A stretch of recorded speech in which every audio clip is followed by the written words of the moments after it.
Modern-day Iran, nearly 2,500 years ago. Persepolis, Persia, the spring equinox, 450 BC. 23 nations are ascending a grand staircase carved into a massive stone platform. Armenians carrying silver vessels with griffin handles, Babylonians with textiles, Indians with jars of perfume, Ethiopians leading a rare long-necked African beast, each delegation bringing tribute to the King of Kings. This annual procession continues for 2 centuries. Then, in 330 BC, during a wild feast, an Athenian companion named Thias stands and makes a speech. She picks up a torch, and in one night, 200 years of construction becomes ash. But here's the irony. The Persians never called this city Persepolis. That's a Greek name, city of the Persians, given by the people who destroyed it. The Persians called it Parsa. We remember it by the language of its conquerors. I'm Arthur, and we're stepping in to the ceremonial heart of Persia, just hours before its spectacular downfall. This is the city that took a century to build and burned in a single night. 522 BC. A Persian nobleman named Darius seizes the Achaemenid throne through force and political maneuvering. Darius already controls the largest empire on earth, stretching from the Indus River to the Mediterranean Sea, from the steppes of Central Asia to the deserts of Egypt. 50 million people, 23 provinces called satrapies. He already has 3 capitals, Susa for winter, Ecbatana for summer, and Babylon for administration. But Darius wants something different. Not another administrative center, something ceremonial, a stage where the entire empire can gather once per year to affirm unity. In 518 BC, Darius's grand vision begins to rise from the dust. Darius chooses a location in the Marv-dashed plain in modern-day Fars province at the foot of Kuhi-Rahmat, the Mountain of Mercy. His engineers designed something unprecedented, a massive artificial platform covering 13 hectares with its stone retaining walls raised up to 18 meters above the plain. The platform is constructed from dark gray limestone quarried from nearby mountains, filled with mud brick and faced with precisely cut stone blocks. It's not a fortress. The walls are too low for defense. It's a stage elevated above the world. The workforce is international and documented. In the 1930s, archaeologists from the University of Chicago's Oriental Institute excavated Persepolis and discovered tens of thousands of clay tablets written in Elamite script. These weren't royal proclamations or religious texts, they were payroll records. The tablets list workers by name, occupation, and payment. Stonemasons from Persia, decorators from Media and Egypt, brick molders from Babylon, sculptors from Ionia, women workers alongside men, payments in wine, sheep, and grain, even administrative records of special postpartum rations, providing extra grain and wine to support new mothers. This wasn't built by slaves. It was built by free workers, compensated and respected across ethnic lines. The receipts prove it. Cedar wood arrives from Lebanon, gold from Lydia and Bactria, lapis lazuli from Sogdiana, turquoise from Chorasmia. The entire empire contributes materials and expertise. Darius commissions gold and silver foundation tablets to be buried beneath the Apadana, the great audience hall. The inscription, written in Old Persian, declares, "I am Darius, King of kings, King of countries, King of this earth." It lists a vast empire stretching across the known world, from the borders of India to the edges of Europe. Darius dies in 486 BC, never seeing Parsa complete. But his son, Xerxes, inherits the vision and the resources to finish it, and he will make it the center of the greatest ceremonial display the ancient world has ever witnessed. Xerxes I continues his father's work with even greater ambition. Over the course of his 30-year reign, he completes the structures that will define Persepolis forever. You approach Parsa from the west, crossing the plain toward the imposing platform. A double-ramped staircase, wide enough for horses and chariots, leads up to the Gate of All Nations. Is Xerxes' entrance statement, a square hall roughly 25 meters per side, supported by 4 massive columns. Guarding the eastern entrance stand 2 lamassu, colossal stone bulls with human heads and wings, each carved from a single block. Their eyes seem to follow you as you pass. An inscription in 3 languages, Old Persian, Elamite, and Babylonian, declares, "King Xerxes says, 'By the grace of Ahura Mazda, I built this gateway of all nations. Much else that is beautiful was built in this Parsa, which I built and which my father built. Whatever seems beautiful, all that we built by the grace of Ahura Mazda.'" Beyond the gate, you turn south toward the Apadana, the audience hall. This is the heart of Persepolis. The Apadana covers 12,000 square meters. That's the size of almost 2 professional soccer fields. 72 columns, each 24 meters tall, equivalent to an 8-story building, support the roof. The central hall contains 36 columns arranged in a 6x6 grid. 3 porticos, north, east, and west, each have 12 columns. The column capitals are masterpieces, double-headed bulls, lions, and eagles. Each capital weighs several tons and sits atop fluted stone shafts. Today, 14 columns still stand. Imagine 72. The ceiling is cedar wood imported from Lebanon, painted and gilded. When sunlight streams through the high windows, the interior glows gold and red.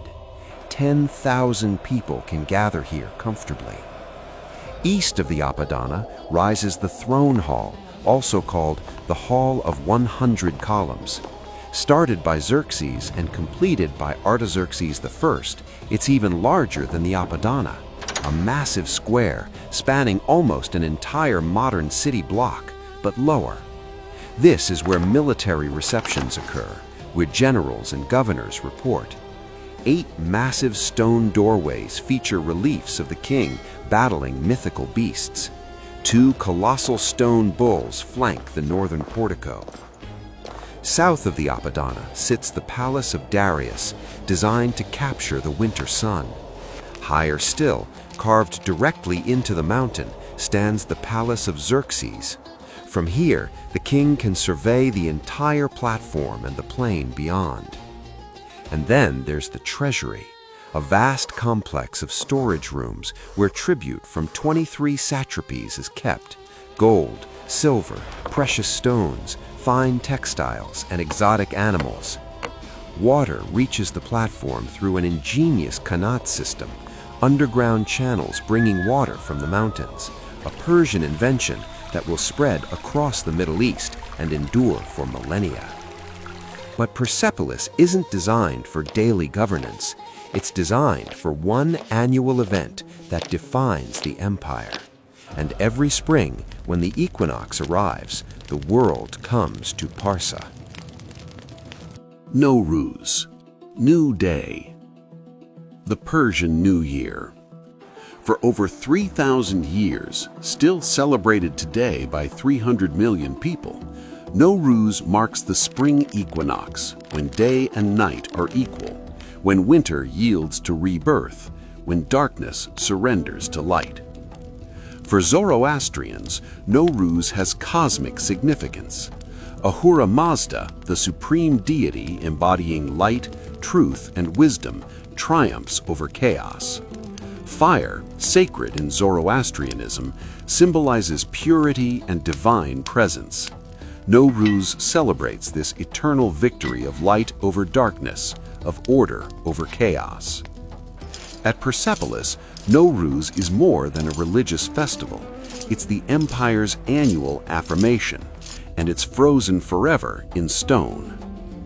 Carved into the northern and eastern staircases of the Apadana are reliefs depicting this exact moment.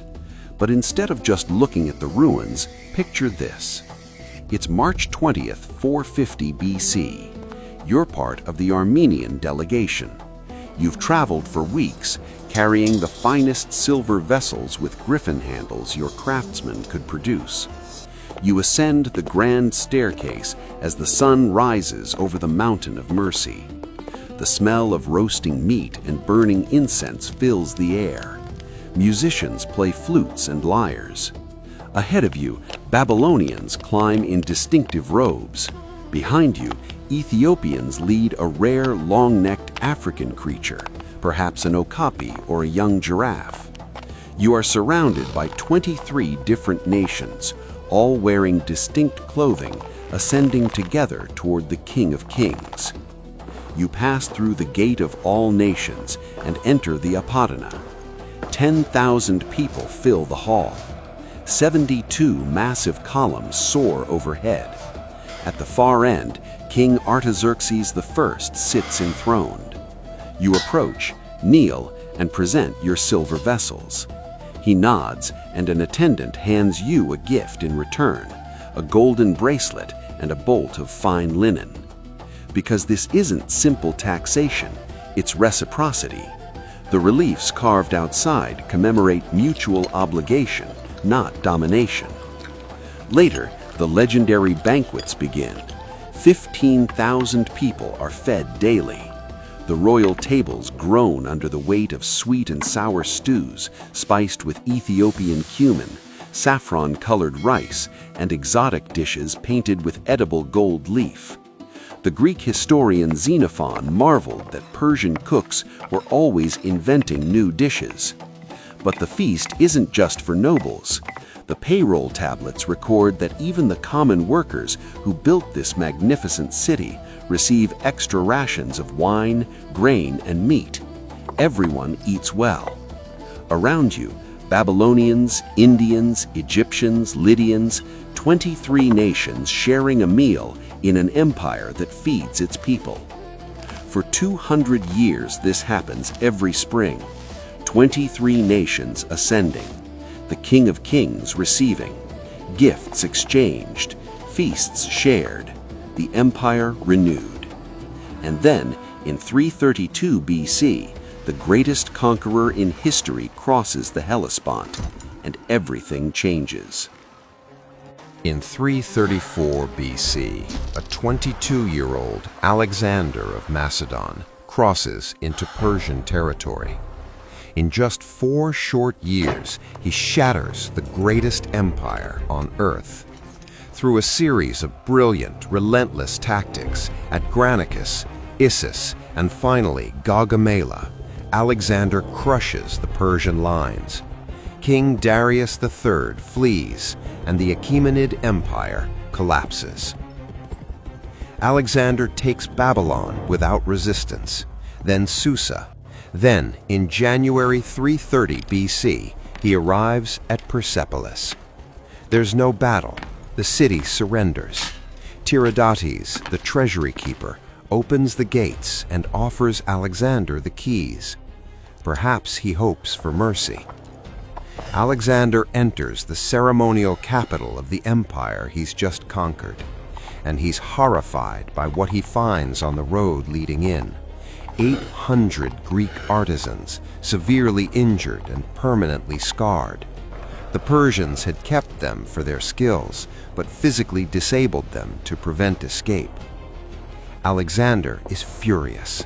He sends the artisans home with gifts and pensions, but the discovery hardens something in him.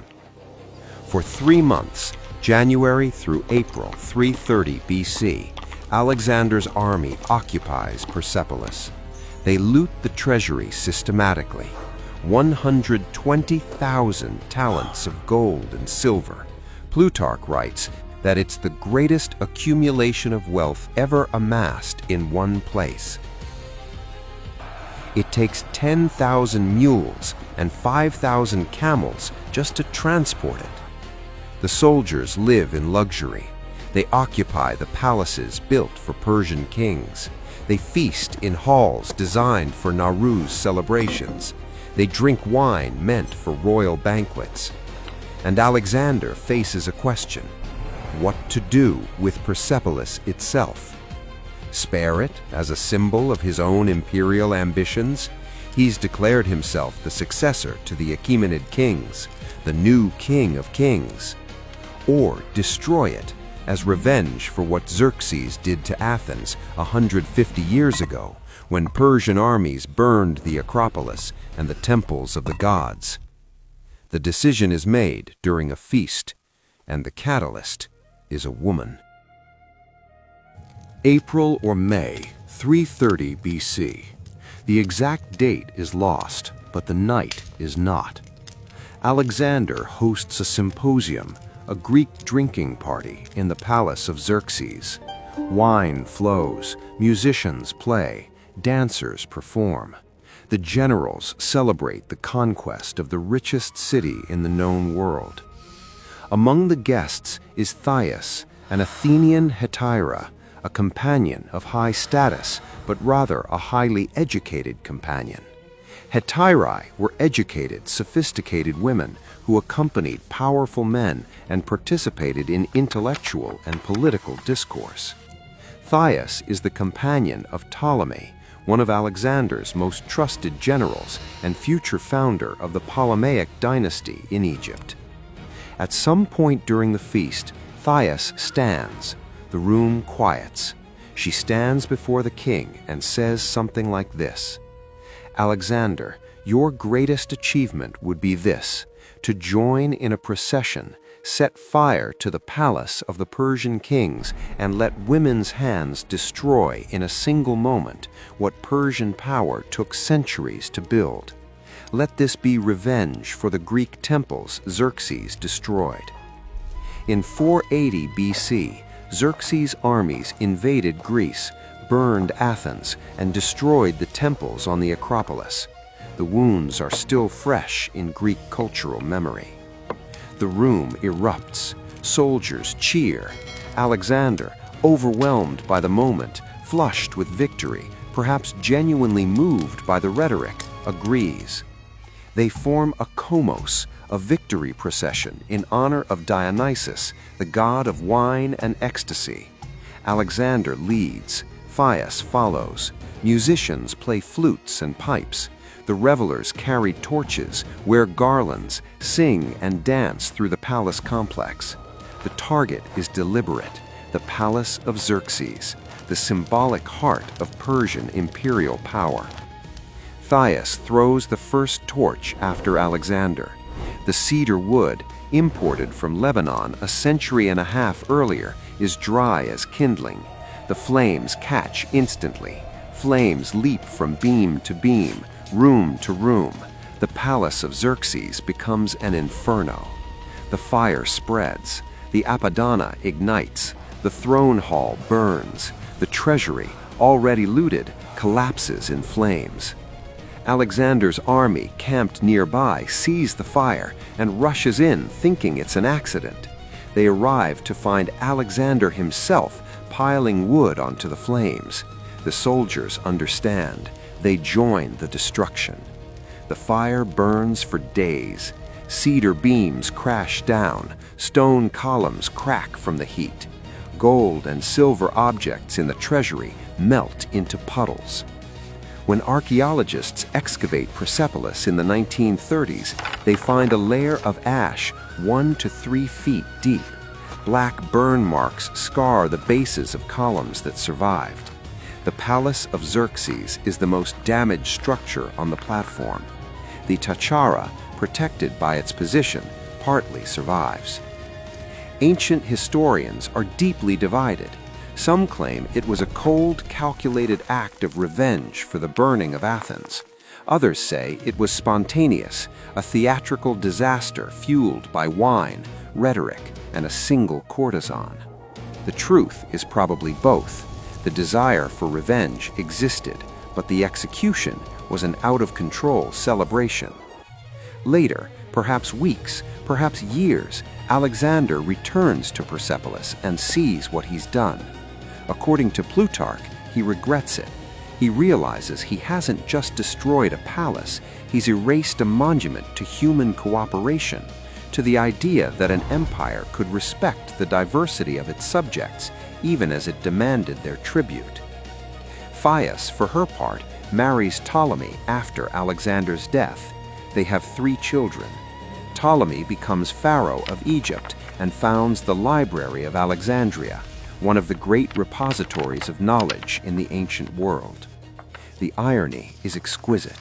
The woman who burned Persepolis helped create the institution that would preserve human knowledge for centuries. After the fire, the ceremonial heart of the empire was gone. Persepolis was swallowed by time, becoming ruins known only to locals. It wasn't until the 1930s that archaeologists finally unearthed its secrets, finally proving its magnificent halls were built by free hands, not in chains. In the 1970s, before the Iranian Revolution, partial reconstruction occurs. 14 columns are re-erected in the Apadana, giving visitors a sense of the original scale. In 1979, UNESCO designates Persepolis a World Heritage Site, recognizing its universal value. The Gate of All Nations survives, the Lamassu still guarding the entrance. The reliefs remain extraordinarily preserved. You can still see the faces of the Armenian delegates, the details of the griffin-handled vessels, the pleats in the Babylonian robes. The colors have faded, but the outlines are perfect. The Tachara, the Palace of Darius, is the best preserved building, its survival a testament to the quality of Persian engineering and its fortunate position away from the worst of the fire. The black burn marks are still visible on stone blocks, scars from the night Thias threw her torch. What do these ruins teach us? They prove that the most enduring empires aren't forged through fear or chains, but through reciprocity. Parsa was a monumental stage built by free, respected workers from 23 nations where tribute was exchanged for honor. There is a profound irony buried in the ashes of Persepolis. During that chaotic celebration in 330 BC, a single torch brought the physical heart of the Persian Empire to the ground. But fire can only consume stone and cedar wood. It cannot burn history. While Alexander's empire fragmented almost immediately after his death, the spirit of Persepolis lived on. The festival of Nowruz, the triumph of light over darkness, still unites hundreds of millions of people across the globe every spring equinox, exactly as it did on this massive platform millennia ago. Today, the surviving columns rise from the dust like silent witnesses to a timeless truth. You can destroy a palace in a single night, but an idea built on unity and respect is completely indestructible. A conqueror's chaotic feast brought the palace of Xerxes to the ground, but it couldn't touch the legacy of the workers who built it. Fire consumes stone and wood, but not history. If you enjoyed this, there are many more lost civilizations to explore. Tell me in the comments, which city should I reconstruct next? See you on the next journey. I want to take a moment to thank the amazing channel members featured on the screen right now. If you'd like to support the channel, consider hitting the join button below.